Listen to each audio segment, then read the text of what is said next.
ভারতীয় এ দল ইংল্যান্ডের এ দলের সাথে যে টেস্ট ম্যাচ খেলবে, দুটো টেস্ট ম্যাচ মেন সিনিয়র টিমের টেস্ট ম্যাচ হওয়ার আগে, সেটার দল কিন্তু বিসিসিআই ঘোষণা করেছে। এবং এই দলের থেকে যারা ভালো পারফরমেন্স করবে তারা কিন্তু মেন সিনিয়র দলে কিন্তু চান্স পাবে ইংল্যান্ডের ট্যুরের বিরুদ্ধে। তো আমি স্কোয়াডটা দেখতেছি, অভিমন্যু ঈশ্বরন ক্যাপ্টেন, এবং আমি শিওর যে সে প্লেইং 11-এ থাকবে সিনিয়র টিমে।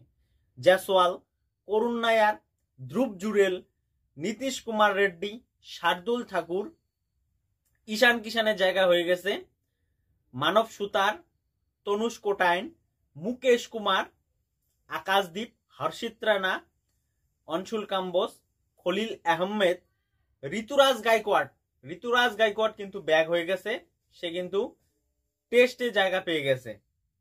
সরফরাজ খান, তুষার দেশপান্ডে আর হর্ষ দুবে, এবং শুভমন গিল এবং সাই সুদর্শন সামনে দ্বিতীয় ম্যাচে তারা কিন্তু সেই যে প্র্যাকটিস ম্যাচে দ্বিতীয় ম্যাচে তারা জয়েন করবে সেই দলের সাথে।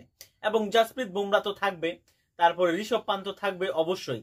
কিন্তু এই যে 18 জনের স্কোয়াড আমি বললাম, এই স্কোয়াড থেকে বেশিরভাগ প্লেয়ার কিন্তু আমরা সেই ইংল্যান্ডের বিরুদ্ধে যে মেন 5টা টেস্ট খেলা হবে সেই জায়গায় কিন্তু আমরা দেখতে পারবো।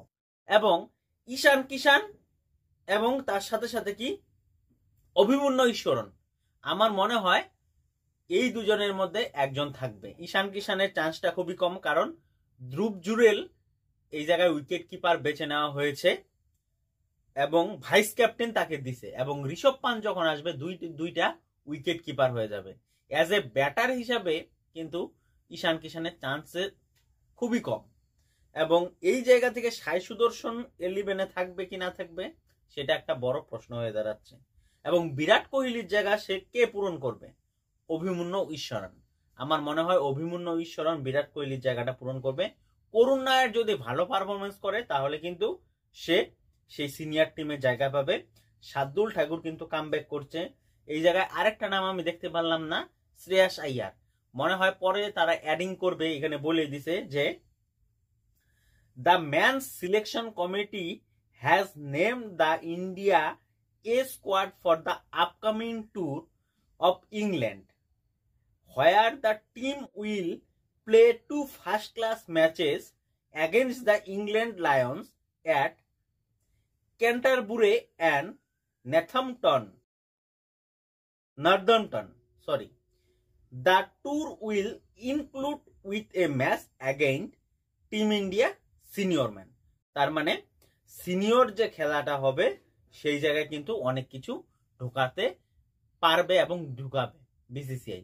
সে একদম পরিষ্কার করে দিয়েছে, the tour will include with a match against team India senior man. তো এই জায়গা থেকে কিন্তু বললাম যে কিছু কাটসাট হবে, কিছু কিন্তু চান্স পাবে। যারা ভালো পারফরমেন্স দেখাবে ইংল্যান্ডের মাটিতে তারা কিন্তু পারফরমেন্সটা এবং সেই তার সাথে সাথে চান্সটাও কিন্তু পেয়ে যাবে। যাই হোক, তো এই হলো ব্যাপার। তো অবশেষে বিরাট কোহলি এবং রোহিত শর্মাকে আমরা টেস্ট ক্রিকেটে আর দেখতে পারবো না। এবং তার সাথে সাথে আজকে 16ই মে আজকে কিন্তু রোহিত শর্মার স্ট্যান্ড উদ্বোধন হলো। সেই জায়গায় কিন্তু রোহিত শর্মা সুন্দর স্পিচ দিয়েছে এবং সেটা অবশ্যই তোমরা ভিডিওতে দেখবে।